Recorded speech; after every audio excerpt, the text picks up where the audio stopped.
विदाई। दूसरे दिन बालाजी स्थान से निवृत्त होकर राजा धर्मसिंह की प्रतीक्षा करने लगे। आज राजघाट पर एक विशाल गौशाला का शिलारोपण होने वाला था। नगर की हाट बाट और वीथियां मुस्कुराती हुई जान पड़ती थी। सड़क के दोनों पार्श्व में झंडे और झनियां लहरा रही थीं। गृहद्वार फूलों की माला पहिने स्वागत के लिए तैयार थे, क्योंकि आज उस स्वदेश प्रेमी का शुभगमन है, जिसने अपना सर्वस्व देश के हित बलिदान कर दिया है। हर्ष की देवी अपनी सखी सहेलियों के संग टहल रही थी। वायु झूमती थी। दुख और विषाद का कहीं नाम न था। ठौर ठौर पर बधाइयां बज रही थीं।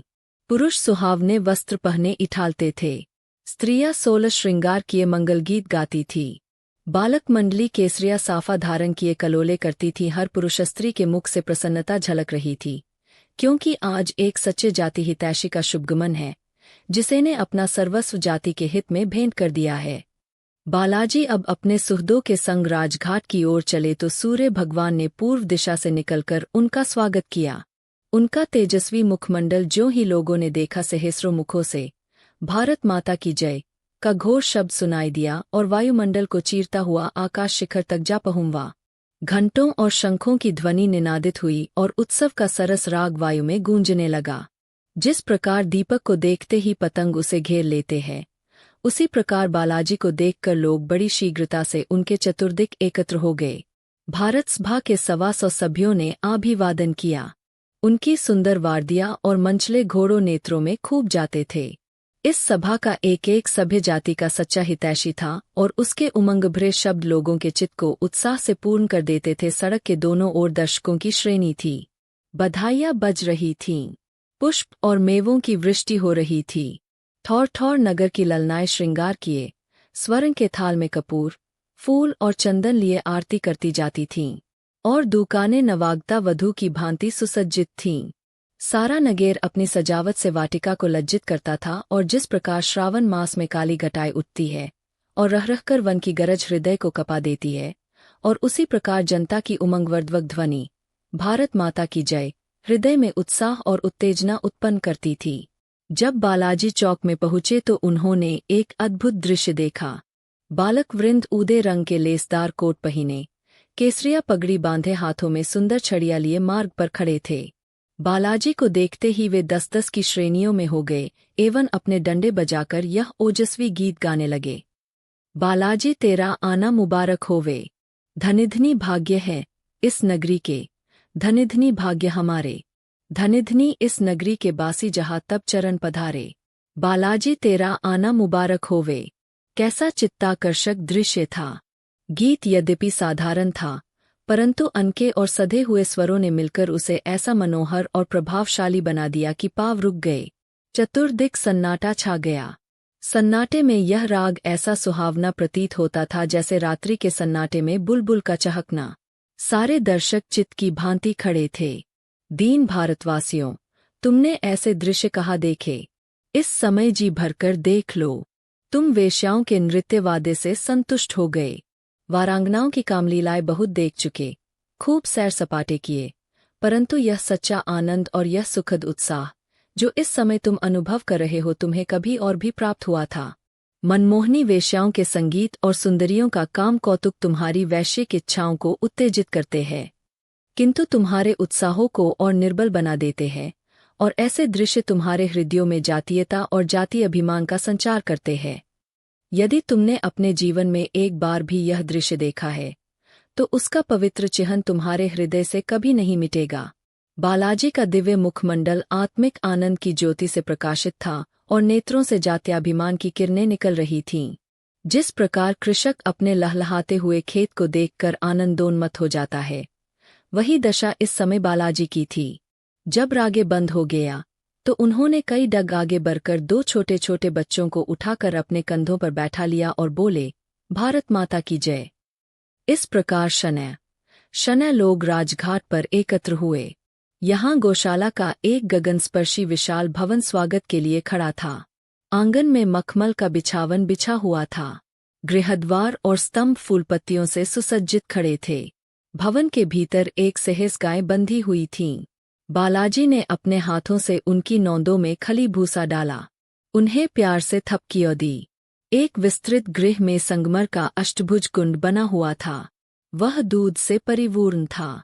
बालाजी ने एक चुल्लू दूध लेकर नेत्रों से लगाया और पान किया।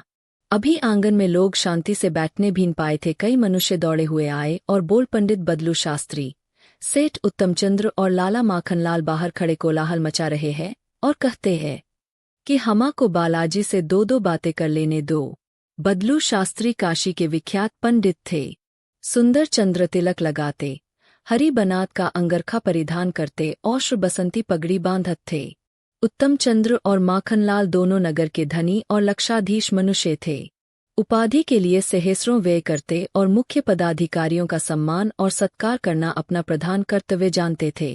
इन महापुरुषों का नगर के मनुष्यों पर बड़ा दबदबा था। बदलू शास्त्री जब कभी शास्त्रीर्थ करते तो संदेह प्रतिवादी की पराजय होती। विशेषकर काशी के पंडे और प्रागवाल तथा इसी पंथ के अन्य धार्मिकस तो उनके पसीने की जगह रुधिर बहाने का उद्यत रहते थे। शास्त्री जी काशी में हिंदू धर्म के रक्षक और महान स्तंभ प्रसिद्ध थे। उत्तमचंद्र और माखनलाल भी धार्मिक उत्साह की मूर्ति थे। ये लोग बहुत दिनों से बालाजी से शास्त्रार्थ करने का अवसर ढूंढ रहे थे। आज उनका मनोरथ पूरा हुआ।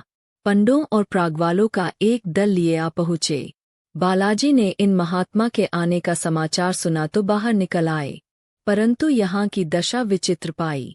उभय पक्ष के लोग लाठियां संभाले अंगरखे की बाहें चराए गुतने का उद्यत थे।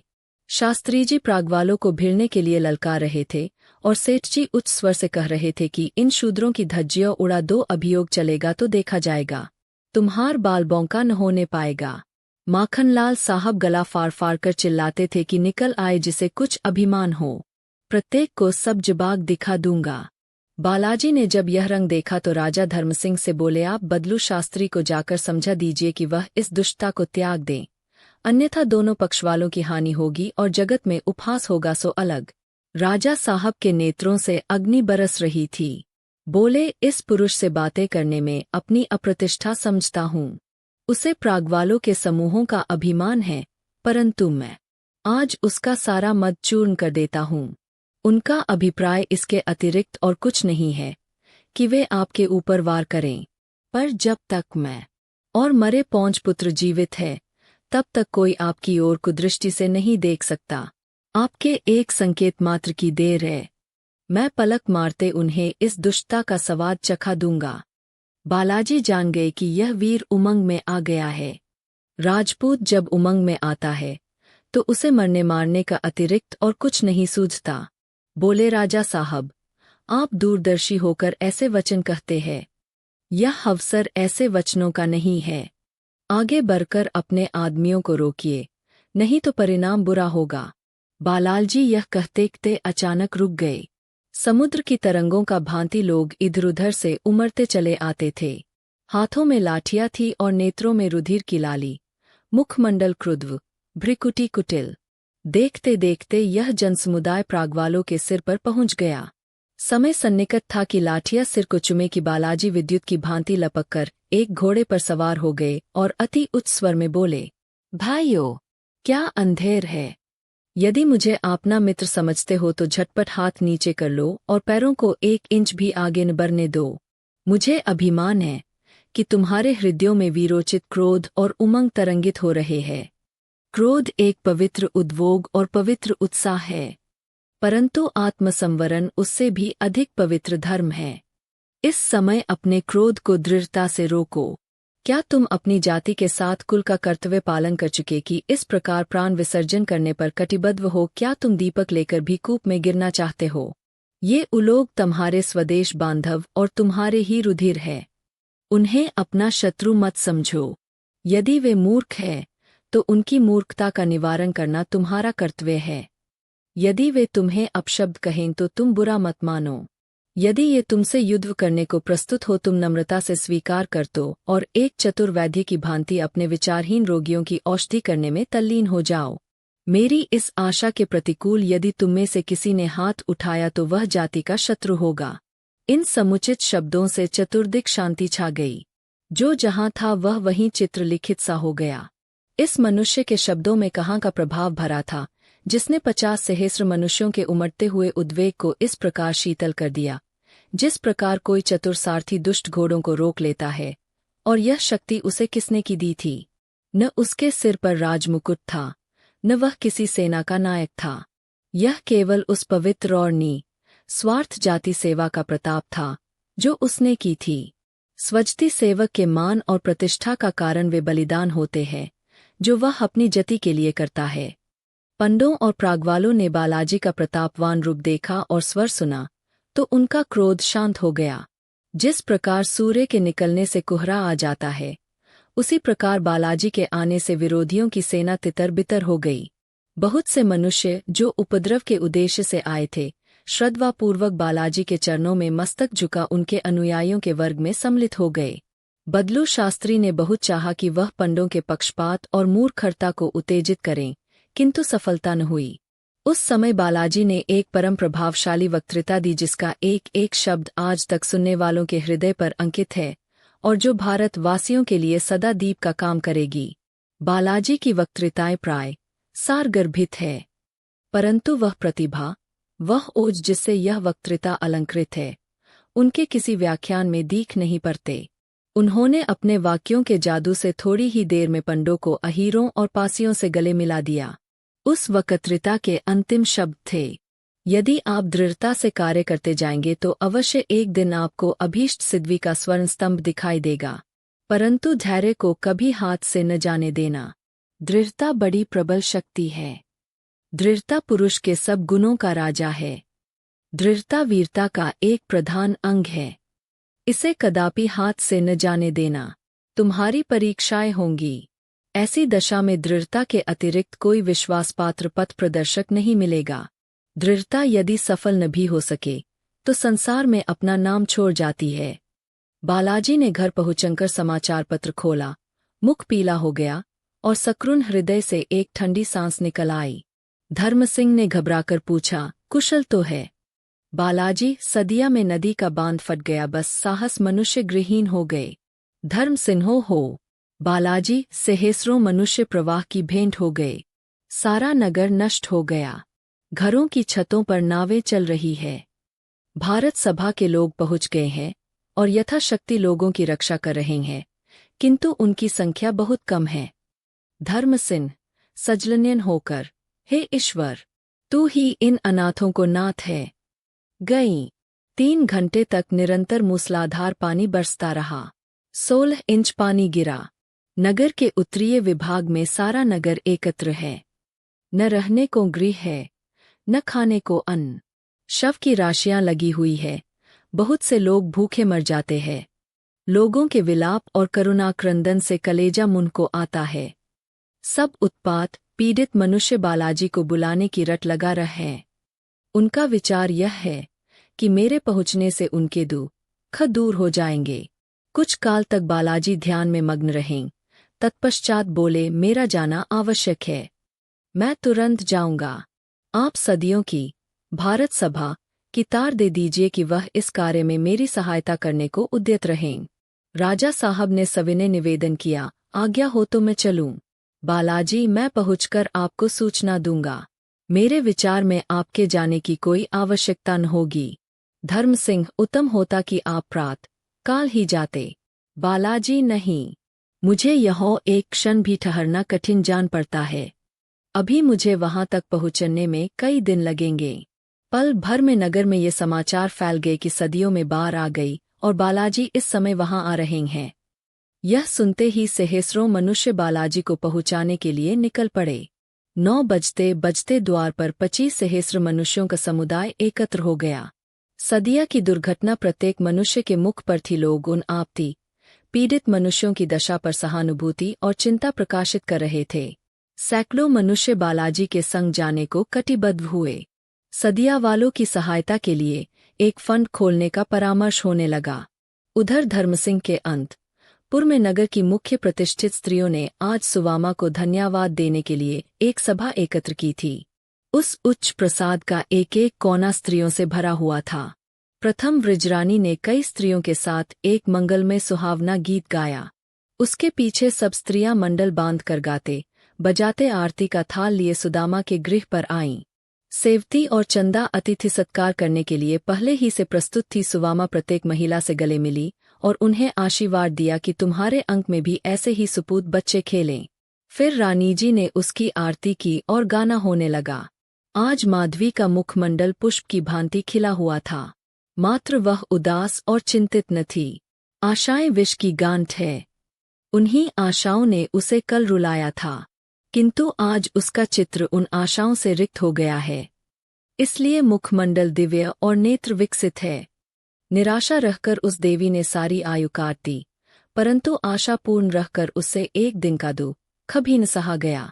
सुहावने रागों के आलाप से भवन गूंज रहा था कि अचानक सदिया का समाचार वहां भी पहुंचा और राजा धर्मसिंह यह कहते यह सुनाई दिए, आप लोग बालाजी को विदा करने के लिए तैयार हो जाए, वे अभी सदिया जाते हैं।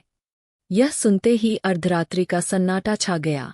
सुवामा घबराकर उठी और द्वार की ओर लपकी, मानो वह बालाजी को रोक लेगी। उसके संग सब स्त्रियां उठ खड़ी हुई और उसके पीछे पीछे चली। वृजरानी ने कहा, चची, क्या उन्हें बरबस विदा करोगी? अभी तो वे अपने कमरे में हैं। मैं उन्हें न जाने दूंगी। विदा करना कैसा? वृजरानी, मैं क्या सदिया को लेकर चाटूंगी? भाड़ में जाए, मैं भी तो कोई हूँ, मेरा भी तो उन पर कोई अधिकार है। वृजरानी, तुम्हें मेरी शपथ, इस समय ऐसी बातें न करना। सहस्रों मनुष्य केवल उनके भरोसे पर जी रहे हैं। यह न जाएंगे तो प्रलय हो जाएगा। माता की ममता ने मनुष्यत्व और जातित्व को दबा लिया था, परंतु वृजरानी ने समझा बुझाकर उसे रोक लिया। सुवामा इस घटना को स्मरण करके सर्वदा पछताया करती थी।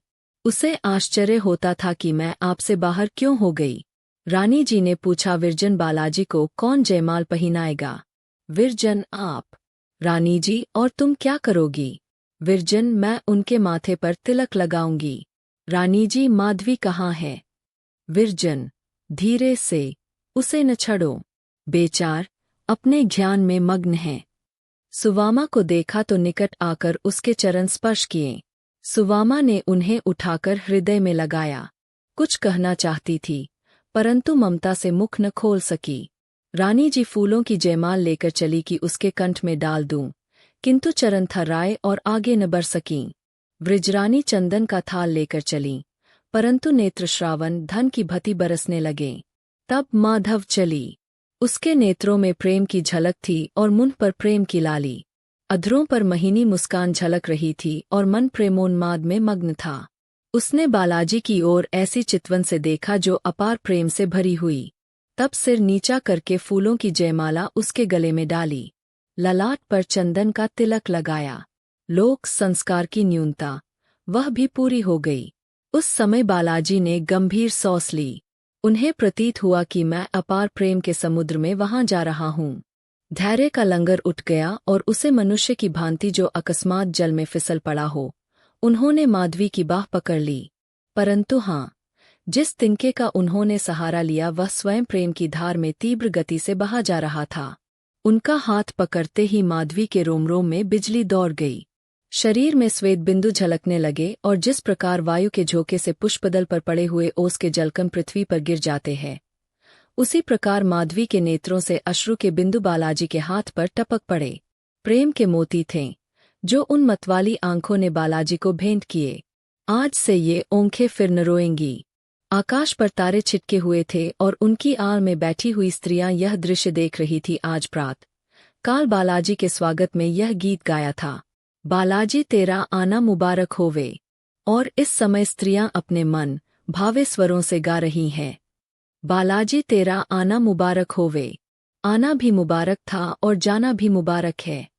आने के समय भी लोगों की आंखों से आंसू निकले थे और जाने के समय भी निकल रहे हैं। कल वे नवागत के अतिथि स्वागत के लिए आए थे, आज उसकी विदाई कर रहे हैं। उनके रंग रूप सब पूर्ववत है, परंतु उनमें कितना अंतर है।